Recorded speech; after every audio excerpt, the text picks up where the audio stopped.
số gần thay mình ra một lấy cháu បាទសួស្តីទៅកាន់អ្នកមើលរបស់គ្នាបងប្អូនណាបាទនេះគឺជាសកម្មភាពខ្លះៗនៃការថតនៅខាងក្រៅបងប្អូនបាទមានថា behind the scene ហ្នឹងបងប្អូនបាទអញ្ចឹងរាល់ការងារមួយល្មមបានថតត្រូវគឺมันស្រួលទេបងប្អូនណាបាទនិយាយរួមទៅថតបងប្អូនថតឃើញតែវីដេអូដែលគេថតមកឃើញ1នាទី2នាទីអីចេញមកឃើញល្អមើលប៉ុន្តែនៅខាងក្រៅនៅពីក្រោយនៃការបានវីដេអូមួយនេះគឺมันងាយទេបងប្អូនបាទថតខុសហើយខុសទៀតថតនិយាយរួមទៅថតគឺមិនងាយត្រូវទេអញ្ចឹងណាអញ្ចឹងពេលខ្លះបងប្អូនគិតថាអូអ្នកថតវីដេអូឲ្យស្រួលគឺប៉ុន្តែមិនស្រួលទេបងប្អូនអញ្ចឹងណាแล้วមកបានវីដេអូមួយឲ្យបងប្អូនបានមើលបានឃើញហ្នឹងគឺមិនស្រួលនោះទេពេលខ្លះហ្នឹងដូចនេះចឹងបងប្អូននេះគឺជាវីដេអូថតអឺបង្ហាញអំពី promotion របស់ម៉ូតូអគ្គិសនី APP បងប្អូនណាបាទនៅក្នុងឱកាសបុណ្យចូលឆ្នាំចិនហ្នឹងហើយទៅថតនៅខាងក្រៅបងប្អូនបាទថតលំមកបានបាទប្លង់ម៉ាស៊ីនគឺមិនងាយស្រួលនោះទេគឺពិបាកមែនតើគឺបងប្អូនបានឃើញចឹងបាទតួយើងវិញគឺនិយាយចុះនិយាយឡើងខុសសើចនិយាយសារថ្មីទៀតអញ្ចឹងគឺមិនស្រួលនោះទេការថតនីមួយចឹងបើសិនជាបងប្អូនខ្លះអីចង់ថតវីដេអូអីដល់ពេលឃើញចឹងចេះតែខ្លាចបងប្អូនកុំខ្លាចបាទយើងរៀនថតយើងរៀនធ្វើទៅបាទយូរទៅយើងនឹង start យើងនឹងមានជំនាញដូចគេដូចឯងចឹងដែរបងប្អូនណាបាទ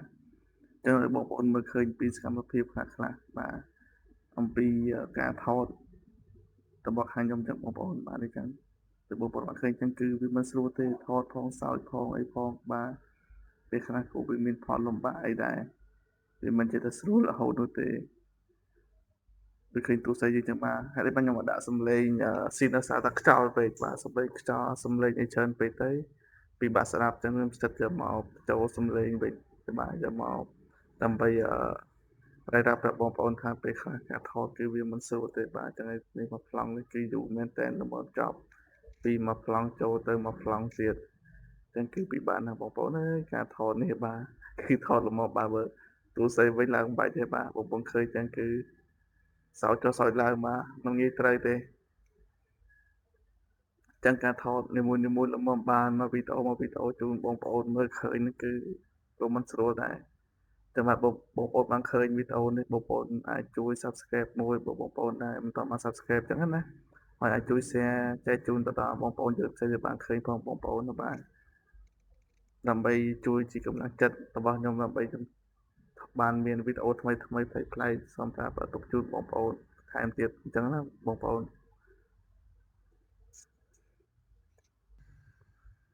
គឺបងប្អូនបានឃើញចឹងម៉ូតូនេះគឺជាម៉ូតូអគ្គិសនីបងប្អូនបាទមានរូបរាងស្អាតមែនទែនទាន់សម័យចឹង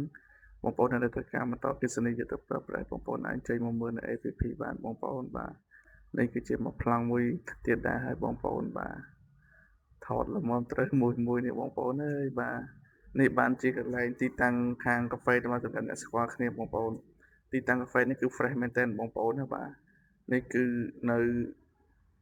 កាហ្វេមរតកបងប្អូននៅចិត្តអ៊ីអន2ដែរបងប្អូនបាទគឺនៅចិត្តនោះទេបងប្អូនអាចទៅញ៉ាំកាហ្វេនៅនឹងទទួលបានអារម្មណ៍ស្រស់ស្រាយដូចខ្ញុំទៅថតចឹងមកខ្ញុំថតពេលថ្ងៃបងប្អូនម៉ោងមិន12 10ថ្ងៃម៉ោង1ម៉ោង2ប៉ុន្តែអត់មានអារម្មណ៍ថាក្តៅទេគឺមានខ្យល់ត្រជាក់មែនទែនបងប្អូនបាទចាំបងប្អូននៅឃើញមុខទូរស័ព្ទចឹងបើសិនជាក្តៅក៏ពិបាកថតដែរនេះយើងថតនៅប្លង់ខាងក្រៅទេបងប្អូននេះបាទគឺមានទេសភាពល្អត្រជាក់ស្រស់ស្រាយបាទបងប្អូនអាចទៅញ៉ាំហើយគាត់មានលក់តាំងពីអប៊ីយ៉ាដែរបាទមានតាំងពីភេទជ្ជៈផ្សេងបាទមានកាហ្វេមានអីច្រើនបងប្អូនអាចចេញទៅញ៉ាំលេងបាននៅទីតាំងនៅកន្លែងគាត់នឹងបានបងប្អូនបាទទីរួមគាត់នៅចិត្តបើសិនជាបងប្អូនត្រូវការទីតាំងដែលស្ងប់ស្ងាត់ស្រួលបងប្អូនអាចទៅទីតាំងនៅនឹងបានបងប្អូនបាទគឺសភាពស្ងប់ស្ងាត់មែនទែនបងប្អូនបាទខ្ញុំទៅនេះមួយថ្ងៃថតបាទគឺមានភាពស្ងប់ស្ងាត់ស្រួលដោយសារទីតាំងហ្នឹងគឺស្ងាត់ចឹងបងប្អូនអាចទៅចិត្តទៅកន្លែងដែលស្ងប់ស្ងាត់ល្អ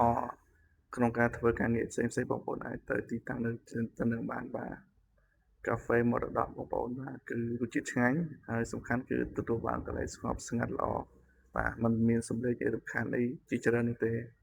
ដូចខ្ញុំទៅថតចឹងបងប្អូនអ្នកញ៉ាំពីញ៉ាំក្នុងខ្ញុំថតនៅខាងក្រៅបើប៉ះពាល់ទៅដល់គេដែលដោយសារយើងមានស៊ូនឹងប្លង់ផ្សេងគ្នាទៀតបងប្អូនចឹងណាបាទ បាទបងប្អូននេះគឺជា channel YouTube របស់ខ្ញុំបាទខ្ញុំទៅប្រទេសប្រកាសដែរទេហើយសូមអធិស្ឋានផងសម្រាប់ការបញ្ចូលសម្ដីអធិប្បាយអីមានការខុសឆ្គងការនិយាយទៅវាមិនសូវព្រោះស្ដាប់អញ្ចឹងណាដោយសារតែគឺជាការរៀនរបស់បងប្អូនបាទសូមបងប្អូនប្រកែកប្រកាន់ហើយបងប្អូនអាចជួយ Subscribe channel របស់ខ្ញុំម្នាក់មួយផងបងប្អូនណាបាទដើម្បីឲ្យខ្ញុំមានកម្លាំងចិត្តក្នុងការធ្វើវីដេអូផ្សេងៗឬក៏បងប្អូនអាចទទួលបានវីដេអូប្លែកៗពីខ្ញុំទៅទៀតបងប្អូនណាបាទ ចឹងមានតែអរគុណដល់បងប្អូនដែលជាអ្នកជួយ Subscribe Channel របស់ខ្ញុំបងប្អូនណាបាទហើយជូនពរបងប្អូនឆ្នាំថ្មីរកស៊ីមានបានទាំងអស់គ្នា